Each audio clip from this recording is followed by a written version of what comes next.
Museum Perjuangan Subkomando Sumatera Garuda Sriwijaya, atau yang lebih dikenal dengan sebutan Museum Subkos di Kota Lubuk Linggau, merupakan salah satu tempat penyimpanan jejak perjuangan pejuang kemerdekaan masa revolusi fisik tahun 1947 hingga di 1949. Waktu itu di Kota Lubuk Linggau, Sumatera Selatan, merupakan ibu kota pemerintahan sipil dan pusat komando tertinggi TNI wilayah Sumatera bagian selatan.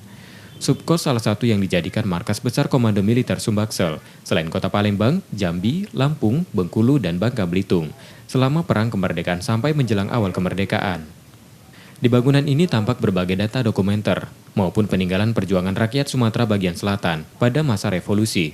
Sedikitnya ada 184 koleksi barang bersejarah yang dipakai atau digunakan pejuang pada pertempuran mempertahankan kemerdekaan Republik Indonesia. Museum ini 1988 diresmikan, jadi dihibahkanlah ke museum sampai sekarang. Lokomotif itu kan masuk ke Lubuk Linggau tahun 1933. Beberapa senjata tradisional pejuang seperti pedang atau benda lainnya seperti lokomotif tua, maket perjalanan perjuangan dalam melawan penjajah Belanda, dan koleksi lainnya adalah bendera pusaka yang dibuat dan dijahit oleh Yakub Lakin tahun 1949 dengan ukuran 300 x 200 cm yang dikibarkan kali pertama di Lubuk Linggau.